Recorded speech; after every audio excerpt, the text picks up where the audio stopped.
નમસ્કાર મિત્રો, અમારા નવા વિડીયોમાં આપ સૌનું હાર્દિક સ્વાગત છે। તો આજે આપણે વાત કરીએ શાકંભરી નવરાત્રિનું શું છે મહાત્મ્ય। ચાલો જાણીએ પોષ સુદ આઠમથી શરૂ થતી શાકંભરી નવરાત્રિનું શું છે મહાત્મ્ય। પોષ મહિનાનો એટલે કડકડતી ઠંડીનો મહિનો અને શિયાળુ પાક અને શાકની ભરમાર। પણ શાકભાજીને લગતી એક વાત આ મહિના સાથે જોડાયેલી છે। પોષ સુદ આઠમથી પોષ સુદ પૂનમ સુધી શાકંભરી નવરાત્રિ ઉજવવામાં આવે છે, જે આવતીકાલ 28/12/2025થી શરૂ થશે અને પૂનમ એટલે કે 3/1/2026 પૂરી થશે। પોષ મહિનાની પૂનમે ગિરનારી અંબાનો પ્રાગટ્ય દિવસ પણ ખરો। તો પોષી પૂનમ એટલે ભાઈ બહેન વચ્ચેના નિખાલસ પ્રેમનો દિવસ। આમ કેટલા શુભ સ્મરણ આ મહિનામાં છે।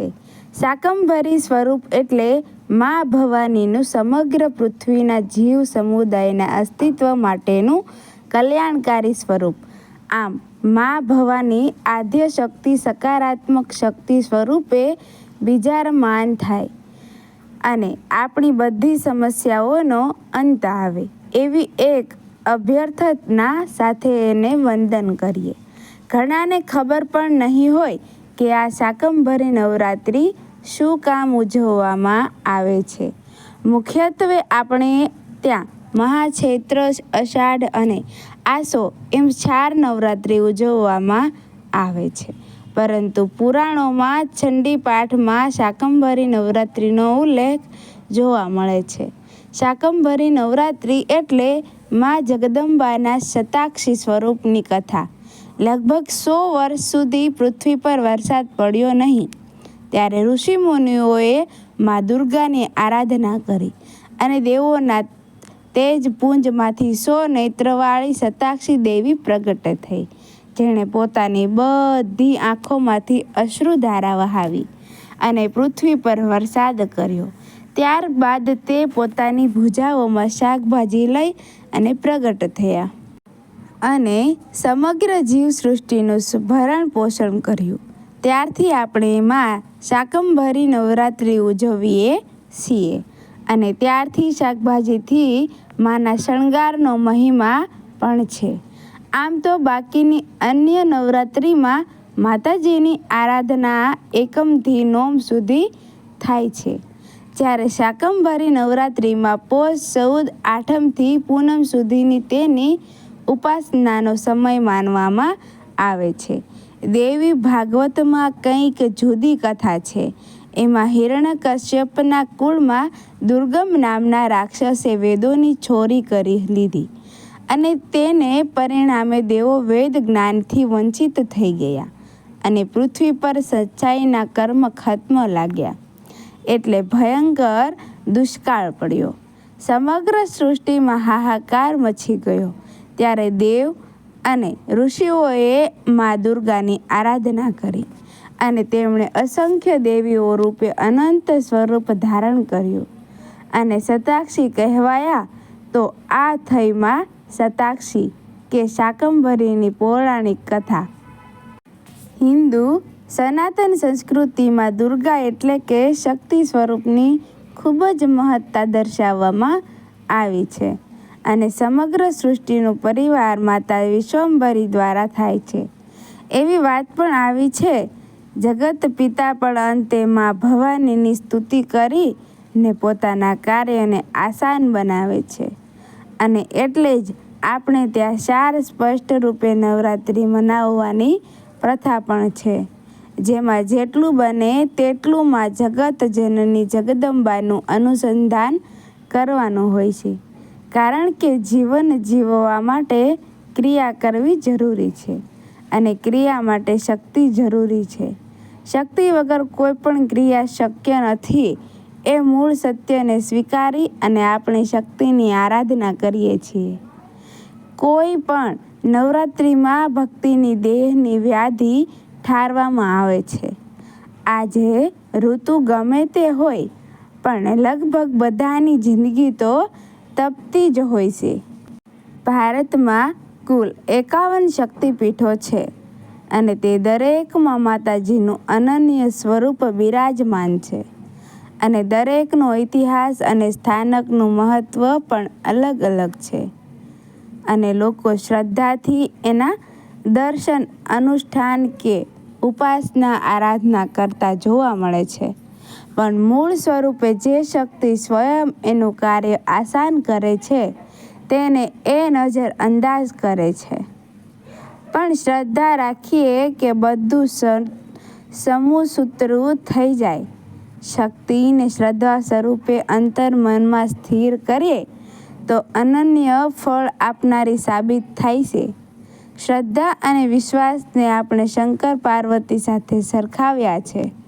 એટલે શ્રદ્ધા હોય ત્યાં વિશ્વાસ હોય. તે આ રીતે પરમ પિતા પરમેશ્વર અને માતા પરમેશ્વરી જ્યાં હોય તે હૃદય શુદ્ધ અને પવિત્ર હોવાની સાબિતી આપે છે. જીવનમાં આવનારી કઠિનમાં કઠિન પરિસ્થિતિઓમાં પણ જો જીવ શ્રદ્ધા રાખે તો એ સમસ્યા હલ થતી જોવા મળે છે. પરંતુ અંધશ્રદ્ધાને નામે રિવાજો હોય, પરંપરા હોય કે માન્યતા હોય તે ભયંકર એટલું જ થાય અને ખતરનાક સાબિત થાય છે.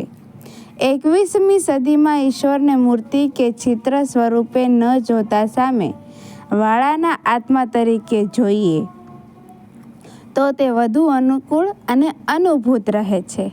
માતાના લલાટે કંકુનો છાંદલો એટલે કે શુભ લખાયેલું છે. તેના દર્શન માત્રથી 10 દિશાઓમાંથી શુભના સમાચાર આવે છે. આ દર્શન અને અન્ય દરેક સ્ત્રી શક્તિમાં થશે ત્યારે સમાજમાં શક્તિની સ્થાપના થશે. નવદુર્ગાના 9 સ્વરૂપની વાત કરીએ તો પ્રથમ શૈલપુત્રી, બ્રહ્મચારિણી, ચંદ્રઘંટા, કુષ્માંડા, સ્કંદમાતા, કાત્યાયની, કાલરાત્રિ, મહાગૌરી અને રિદ્ધિદાત્રી આ બધા જ સ્વરૂપની અલગ અલગ આરાધના પદ્ધતિ છે અને તેમની આરાધના કરવાથી અલગ અલગ ફળ પ્રાપ્તિ પણ થાય છે તેવી શાસ્ત્રોક્ત વાત છે. બાકી દીકરીના જન્મથી શરૂ કરી અને તેની છેલ્લી અવસ્થા સુધી એ કાયમ ઘર પરિવારને કંઈ ને કંઈ આપતી જોવા મળે છે. એ દર્શન થાય તો શ્રેષ્ઠ છે પણ થતું નથી અને કેટલી શક્તિ પોતાના જીવન યજ્ઞમાં આમ જ જશ મેળવ્યા વગર હોમાઈ જાય છે. આમ આવા કંઈક ગૂઢ અર્થ અને રહસ્યથી ભરેલી આપણી હિન્દુ સનાતન સંસ્કૃતિનો દુનિયામાં જોટો જડવો મુશ્કેલ છે અને વિશ્વ આખું હવે એ માટે ધીરે ધીરે સંમત પણ થઈ રહ્યું છે. બીજી રીતે જોઈએ તો આપણા સિવાય બીજી એક પણ સંસ્કૃતિમાં ઈશ્વર તરીકે શક્તિને સ્થાન નથી. હાલાકી શક્તિ વગર કોઈનું અસ્તિત્વ હોઈ શકે જ નહીં એ વિજ્ઞાનને પણ સિદ્ધ કર્યું છે. શતાક્ષી એટલે કે પોતાના બાળુડાને ભૂખથી તડપડતા જોઈ ને માતા સિવાય કોઈ આંખ રડે અથવા તો એનું રોમ રોમ રડતું હોય એની ઉપમા રૂપે શતાક્ષી સ્વરૂપની પરિકલ્પના હોય.